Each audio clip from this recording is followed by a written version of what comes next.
Et si la plupart de vos pensées, de vos opinions et même de vos choix étaient influencés sans que vous en rendiez compte? Aujourd'hui, on va parler des biais cognitifs. Qu'est-ce qu'un biais cognitif? Un biais cognitif est une manière erronée de réfléchir rationnellement.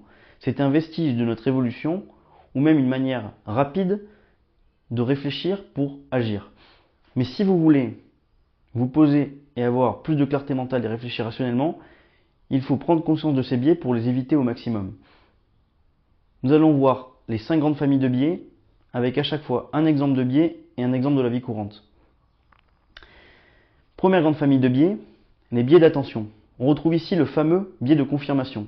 C'est le biais le plus connu et en même temps c'est le biais qui peut nous influencer le plus. Car c'est quoi? C'est le fait d'avoir une croyance préexistante et de vouloir la confirmer. Par exemple, je pense que quelqu'un est égoïste, je vais voir chez lui toutes les fois où il a été égoïste et occulter les moments où il est généreux. Ça viendra confirmer ma croyance. Donc on le retrouve évidemment sur les opinions politiques, etc. Il faut faire assez attention à ce biais. Deuxième grande famille, les biais de mémoire. On retrouve ici l'effet de récence. Qu'est-ce que l'effet de récence? C'est le fait de mieux retenir la dernière information. Par exemple, un recruteur aura plus tendance à se souvenir du dernier candidat et à en prendre en compte pour sa décision finale. Troisième grande famille, les biais sociaux. Et oui, l'être humain est un être social, il a besoin d'être en groupe pour vivre, ce qui peut créer des biais.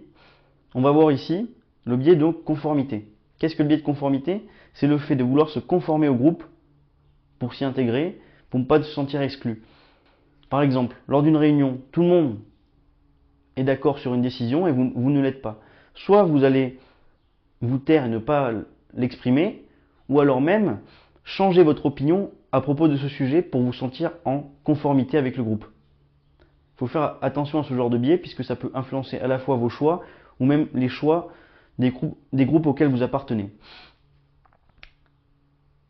Cinquième grande famille de biais, les biais décisionnels. On a ici l'aversion à la perte. Qu'est-ce que l'aversion à la perte? C'est la peur plus grande de perdre quelque chose que l'espérance d'en gagner une autre. Vous êtes plus attaché aux objets que vous possédez qu'à ceux que vous pourrez obtenir.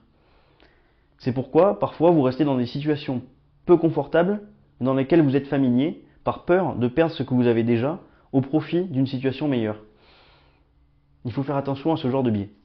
En conclusion, on a tous des biais et c'est normal. Mais les repérer, c'est déjà reprendre un peu de clarté mentale. Si vous souhaitez aller plus loin, j'ai préparé une fiche téléchargeable avec les principaux biais cognitifs classés par catégorie.